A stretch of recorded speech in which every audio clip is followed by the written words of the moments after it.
हुआ, एक जर्नलिस्ट ने किया, उसने उसमें चंद बातें लिखी और जो इशू था वो इशू ऐसा नहीं है कि जिस पर सिर्फ मोहम्मद नवाज शरीफ ने बात की है।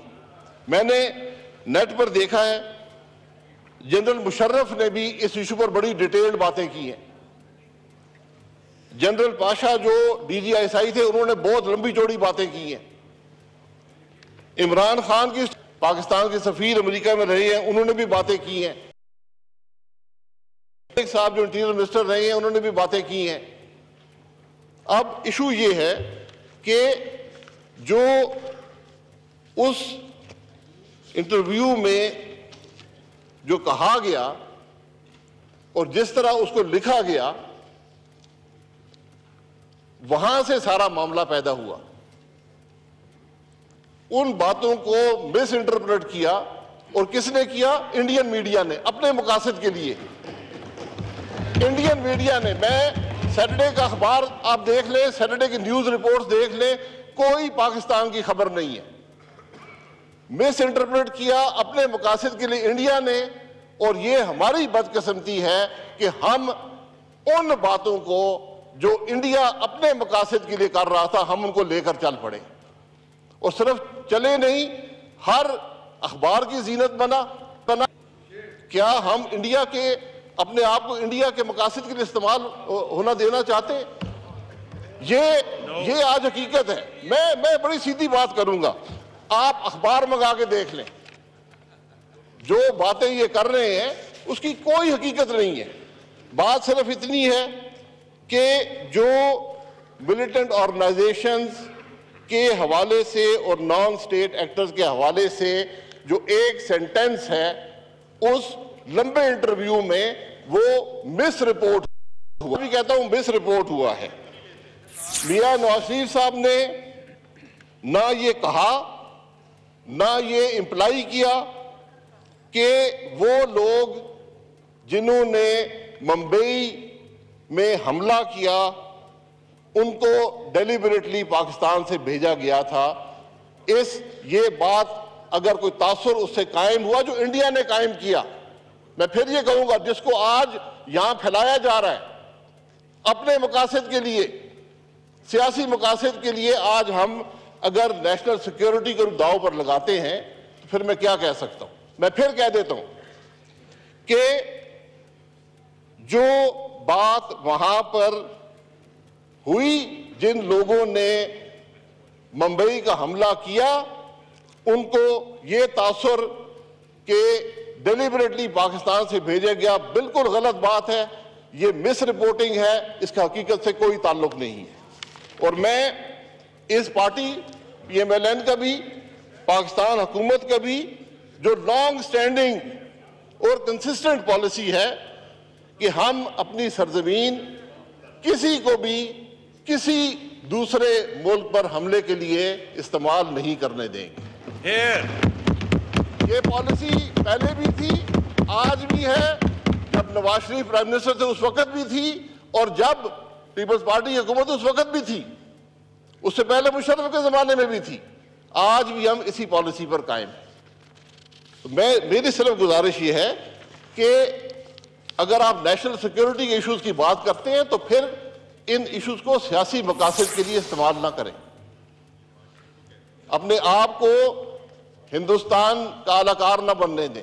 जो बातें वो फैलाते हैं उनको बगैर सोचे समझे, बगैर तफ्तीश की आगे मत फैलाएं।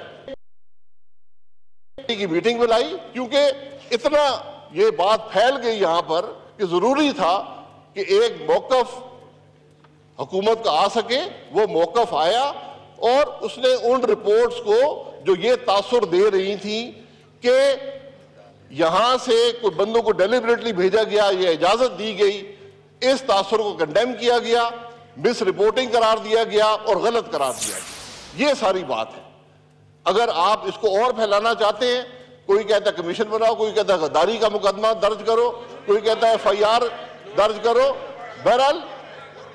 बहरहाल वो बात आपने एक नेशनल ट्रूथ आप बनाए। ये पार्लियामेंट मौजूद है, अगर 2 हफ्ते की बात नहीं है, 1 मिनट भी रहता हो, अगर मुल्क का मुफाद है जरूर बनाए और बननी चाहिए। ये जो हम कभी नैब के इश्यूज पर बात करते हैं, कभी हम दूसरों पर इल्जामात लगाते हैं। अगर माजी में जाना है तो पार्लियामेंट एक कमीशन बना दे ट्रूथ एंड रिकंसिलिएशन का, मुझे बिल्कुल एतराज नहीं है, बल्कि बड़ी अच्छी बात है, जरूर उस पर बात होनी चाहिए।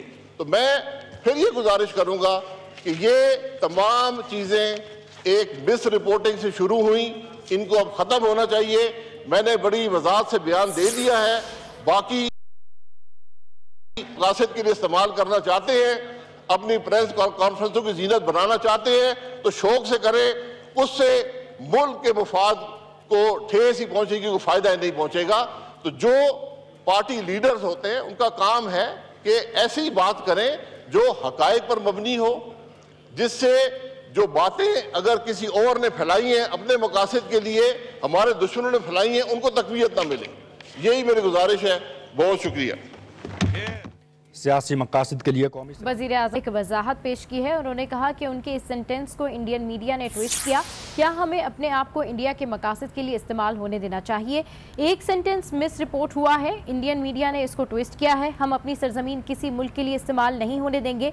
नेशनल इशूज़ की बात करते हैं तो सियासी इशूज़ पैदा ना करें। कोई कहता है गद्दारी का मुकदमा दर्ज करो, कोई कहता है कमीशन बनाओ। अगर मुल्क के मुफाद में है तो ये कमीशन बना दें नहीं है, जिस हवाले से उनके बयान को ट्विस्ट किया गया है। दूसरी ही जानिब अगर नवाज शरीफ के हवाले से बात की जाए तो उन्होंने भी सख्त जवाब दिया है और उन्होंने कहा है कि कौमी सलामती कमेटी का एलामिया मैं मुस्तरद करता हूं, जबकि उन्होंने कहा कि अफसोसनाक, तकलीफदेह और हकायक के मुनाफी ये तमाम तर चीज़ें हैं। अपने बयान की तहकीकात के लिए कौमी कमीशन के क़याम की तजवीज़ भी दी है और साथ साथ उन्होंने ये भी कहा था कि पता लगना चाहिए कि मुल्क में दहशतगर्दी की बुनियाद किसने रखी है। मुंबई हमलों का ये मामला है जिससे मुतालिक इस वक्त वज़ीर आज़म शाहिद खाकान अब्बासी इजहार ख्याल कर रहे थे और अब कौमी असम्बली में PTI के रहनुमा शाह महमूद कुरैशी इजहार ख्याल कर रहे हैं। जी 1 मिनट इजाज़त, तशरीफ रखें। जी ऑनरेबल प्राइम जवाब देने को तैयार हूँ।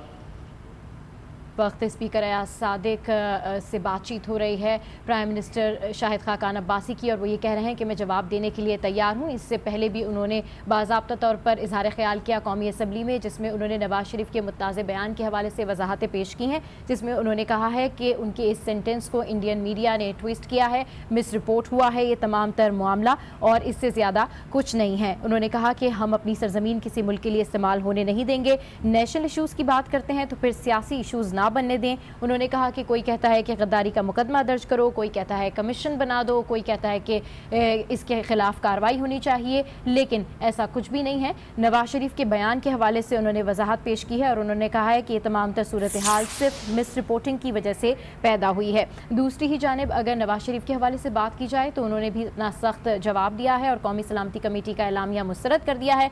उन्होंने साथ साथ ये भी कहा है कि पता लगना चाहिए कि मुल्क में दहशतगर्दी की बुनियाद किसने रखी और अपने ही बयान के हवाले से उन्होंने कहा कि कमीशन बना दिया जाए तो मुझे कोई एतराज़ नहीं होगा। जबकि मुंबई हमलों से मुतालिक बयान पर शदीद रद्द-ए-अमल आ रहा है अपोजिशन जमातों की जानिब से, जिसमें नवाज शरीफ के खिलाफ आपने फैसला भी इस हवाले से महफूज कर लिया है। और अगर बात की जाए PTI के रहनुमाओं के हवाले से बात की जाए, अगर पीपल्स पार्टी के रहनुमाओं के हवाले से, तो पीपल्स पार्टी के रहनुमा ये कहते हैं कि नवाज शरीफ अपना बयान वापस लें और इस पर मुआफ़ी मांगे, जबकि फवाद चौधरी कहते हैं कि नवाज शरीफ का मौक़िफ़ आलमी साजिश के मुताबिक है। और अगर शेख रशीद के हवाले से बात की जाए तो उनका ये कहना है कि नवाज शरीफ कौमी गद्दारी की बातें कर रहे हैं, अपने अंजाम के करीब पहुँच चुके हैं।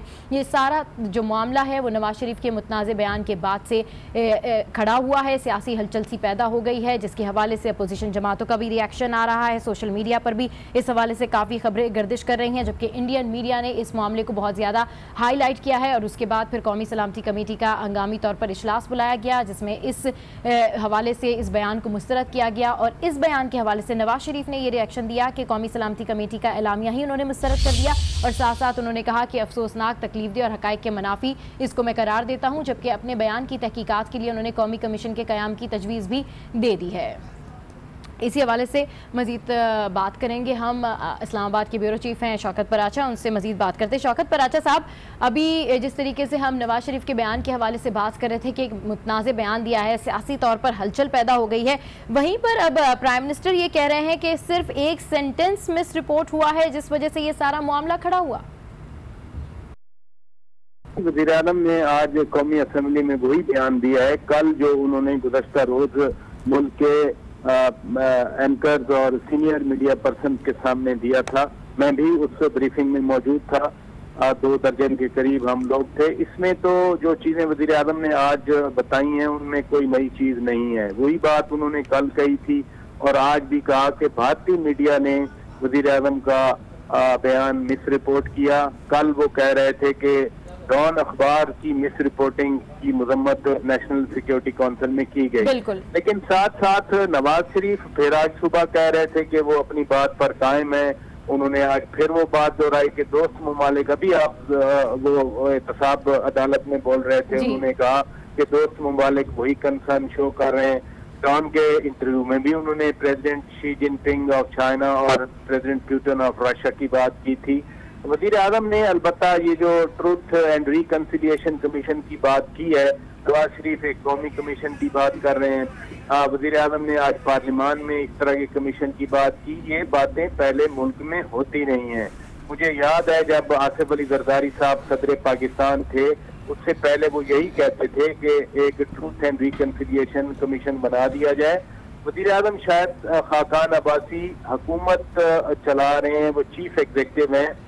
चीफ एग्जीक्यूटिव और पार्टी के ओहदे मुख्तलिफ किए हुए हैं हमारे आइन ने और पॉलिटिकल पार्टीज एक्ट ने, लेकिन वजीर आजम शायद खाकान अब्बासी बार बार कह रहे हैं कि नवाजी की बात नवाज शरीफ भी बार बार कर रहे हैं। वो भी कह रहे थे कि जनरल महमूद दुरानी बात कर रहे थे, उसके अलावा रहमान मलिक साहब की बात आप बिल्कुल ठीक कह रहे हैं कि अब सिचुएशन जो है वो वेग भी है और बहुत ज़्यादा कंफ्यूजिंग भी है, क्योंकि अगर ओवरऑल देखा जाए तो मुख्तलिफ रहनुमाओं के मुख्तलिफ बयानात हैं, लेकिन नवाज शरीफ के जो रहनुमा है जो उनके साथ शुरू से हैं वो उन्हीं के बयान की तायद भी कर रहे हैं और वो कह रहे हैं वाकई में उन्होंने गलत क्या कहा है। अब हो क्या रहा है, क्योंकि प्राइम मिनिस्टर अब कौमी असम्बली में खड़े होकर ये कह रहे हैं कि सेंटेंस मिस रिपोर्ट हुआ, नवाज शरीफ कहते हैं मैंने क्या गलत कहा, आप कौमी कमीशन बना दीजिए। तो ओवरऑल ये सिचुएशन अब टैकल कैसे होगी? देखिए, आने वाले वक्त के बारे में तो खुदा ही जानता है कि क्या होना है, लेकिन माजी में बार बार, एक बार नहीं बार बार जब भी ऐसी